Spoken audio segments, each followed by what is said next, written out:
হচ্ছে জুলাই গণ অভ্যুত্থানের এবং শেখ হাসিনার নেতৃত্বে যে fascist government, Awami League government যে গণহত্যা চালিয়েছে, এটার স্বীকৃতি আগে ভারতকে দিতে হবে। তো আজকে এই গত এক সপ্তাহ ধরে বাংলাদেশে যেই অবস্থা আছে, এই অবস্থার পরিপ্রেক্ষিতে ডক্টর মোহাম্মদ ইউনূস স্যারের নেতৃত্বে আমরা এখানে রাজনৈতিক দলগুলোর সাথে কথা বলেছি। গতকালকে এটা আপনারা দেখেছেন। এর আগের দিন ছাত্র সংগঠনগুলোর সাথে কথা না হলেও বরং বৈষম্যবিরোধী ছাত্র আন্দোলনের একটি অংশের সাথে কথা হয়েছে, যেটা সামনে হয়তো আরও এক্সটেন্ডেড হবে, আরও বৃহত্তর পরিসরে ছাত্রদের সাথে স্যারের আরও আলোচনা হবে।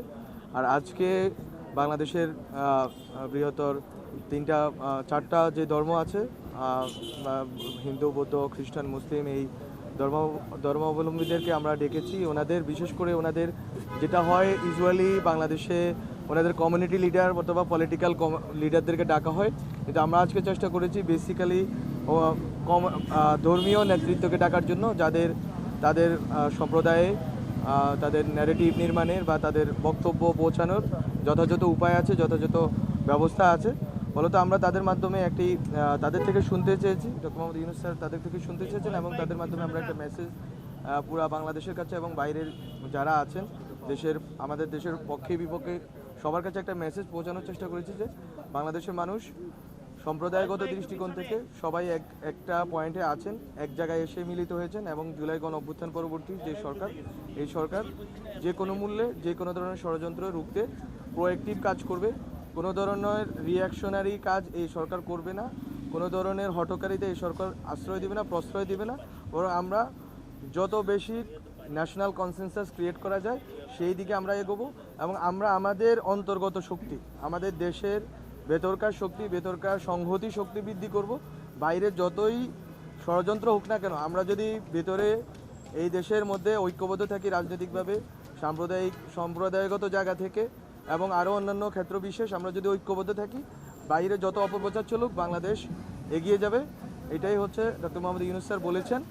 এবং এখানে যেই ধরনের যদি কোথাও কোনো নিপীড়ন হয়ে থাকে হিন্দু অথবা অন্য কোনো জনগোষ্ঠীর বিরুদ্ধে, আমরা বলি না যে নিপীড়ন হয় না, এটা অল আউট বলাটা এটা অসত্য।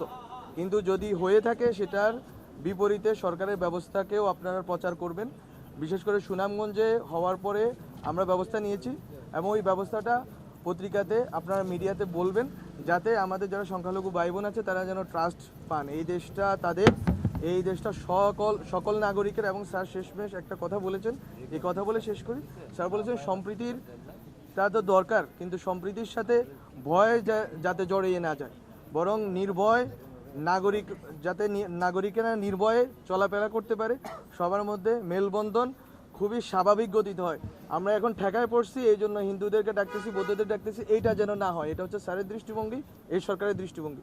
বরং একটা ইনহেরেন্ট একটা সহজাত যেই আমাদের যে ঐক্য আছে, সম্প্রীতি আছে, যেই আমাদের যে নির্ভয় আছে, সেটা যেন বজায় থাকে। এবং বাংলাদেশ জুলাই গণ অভ্যুত্থান পরবর্তী যেই নতুন পথে রওনা দিয়েছে, এই পথে যাতে আমরা অনেক দূর পর্যন্ত যেতে পারি, এবং বাংলাদেশের সকল ধরনের, সকল মতের, সকল পথের এবং ধর্মের জনগোষ্ঠীকে নিয়ে যাতে আমরা একটা শক্তিশালী রাজনৈতিক জনগোষ্ঠী হিসেবে দাঁড়িয়ে বাংলাদেশকে বিশ্বমঞ্চে দাঁড় করাইতে পারি, এবং এই জুলাই গণ অভ্যুত্থানের স্পিরিটকে বাস্তবায়ন করে যেতে পারি। এই জন্য আমরা ওনাদের সমর্থন চেয়েছি, ওনারা অকুণ্ঠ চিত্তে আমাদেরকে সমর্থন দিয়েছেন, এবং আমরা আশা করি বাংলাদেশ যে গতিতে এগোচ্ছে এবং যেভাবে ন্যাশনাল কনসেনসাস বিল্ড হচ্ছে, এইটা ভবিষ্যতে বাংলাদেশকে অনেক দূর এগিয়ে নিয়ে যাবে। এবং আপনারা মিডিয়া যারা কর্মী আছেন সবার সমর্থনে আপনাদের ফ্যাক্ট চেকিং থেকে শুরু করে তথ্য যেটা সত্য সেটাই বলেন। আমাদের গভর্নমেন্ট থেকে কোনো কিছু বলার দরকার নেই, আমরা কোনো প্রেস নোট দিচ্ছি না, বরং আপনারা তৃণমূলে যেখানেই ঘটনা ঘটে সত্যটা তুলে নিয়ে আসেন, আমরা তৎক্ষণাৎ ব্যবস্থা নিই বা আইনি ব্যবস্থা নিই। আমরা দেখছি ভারতীয় গণমাধ্যম পুরাতন তাদের আমার নাম এস এম ফয়েজ, বিশেষ প্রতিনিধি বাংলা ভিশন। আমরা দেখছি ভারতীয় গণমাধ্যম তাদের দেশের মন্দির ভাঙ্গাকে, বাংলাদেশের মন্দির ভাঙ্গা নিয়ে মিথ্যা প্রপাগান্ডা নিয়ে তারা নিউজ করছেন। এর আগেও কয়েকটি ঘটনা। প্রশ্নটা হচ্ছে, এই যে মিথ্যা, বাংলাদেশে এই ধরনের কোনো ঘটনা ঘটে নাই, তারপরও তারা এই ধরনের মিথ্যা প্রপাগান্ডা তারা একের পর এক ছড়িয়ে যাচ্ছে। এটা কি বাংলাদেশের সাথে তাদের সম্পর্ক কতটুকু এখন হচ্ছে, এই বিষয়টাকে তারা কতটুকু ইস্যু করছে, এই বিষয়টা যদি কি বলতেন? না, বাংলাদেশের একটা বিষয় খুবই গুরুত্বপূর্ণ, যেটা আমি নিজে বলেছি, হয়তো আপনারা জানেন, যেটা হচ্ছে জুলাই গণ অভ্যুত্থানের এবং শেখ হাসিনার নেতৃত্বে যে fascist government, Awami League government যে গণহত্যা চালিয়েছে, এটার স্বীকৃতি আগে ভারতকে দিতে হবে। এটা হচ্ছে প্রথম। এটা স্বীকৃতি দেওয়ার পর এখানে যত ধরনের নিপীড়নের ঘটনা ঘটেছে আমরা আমাদের জায়গা থেকে গভর্নমেন্টের জায়গা থেকে উদ্যোগ নিয়েছি। আপনারা ফ্যাক্ট চেক করেছেন, তথ্য সরবরাহ করেছেন, আমরা আমাদের জায়গা থেকে সর্বোচ্চটুকু করব। ভারতের সাথে সম্পর্কের ক্ষেত্রে অবশ্যই তাদের যে মিডিয়ার যে ভূমিকা, এটা আমরা বারবার যখনই আমাদের কথা বলার সুযোগ হয়েছে আমরা তাদেরকে তুলেছি যে আপনারা মিডিয়ার এই ভূমিকাকে আপনারা এটা কার্টেইল করতে হবে। এটা আপনাদের দেখতে হবে যে এইভাবে এই কোঅর্ডিনেটেড ক্যাম্পেইন যেটা আপনারা চালাচ্ছেন মিস ইনফরমেশন, এটা আসলে দুই দেশের বন্ধুত্বপূর্ণ সম্পর্কের জন্য হুমকি স্বরূপ। আমরা এটা বলেছি, আমরা আশা করি তাদের সুমতি হবে এবং বাংলাদেশের মিডিয়ার আসলে এখন দায়িত্ব এসে পড়েছে, দায়িত্ব কাঁধে আপনাদের সবার, আমাদের সবার, যে আমরা সত্যটাকে তুলে ধরবো, সত্যটাকে জয়ী করতে হবে আমাদেরকে। এটা আমাদের দায়িত্ব, এটা আমাদের গণ-অভ্যুত্থান, আমাদেরকে রক্ষা করতে হবে। বিভিন্ন ধর্মীয় নেতারা বলেছে আন্তর্জাতিক সম্প্রীতি সম্মেলন করার জন্য। এই ব্যাপারে তো প্রধান উপদেষ্টা কি বলেছেন? না, এটা তো একটা প্রস্তাবনা, এটা প্রস্তাবনাটার বিষয়টা আমরা অ্যাডভাইজরি কাউন্সিল খতিয়ে দেখব। আমরা যে কোনো ধরনের উদ্যোগ নিতেই রাজি আছি। এই গভর্নমেন্ট যথেষ্ট পরিমাণ আন্তরিক, যে কোনো উদ্যোগ নিলে জনগণের ভালো হবে, বাংলাদেশের ভালো হবে, এটা আমরা করে যাব। এটা হচ্ছে আমাদের দৃষ্টিভঙ্গি। মোস্তফা মল্লিক, আমি চ্যানেলে আছি। আলোচনার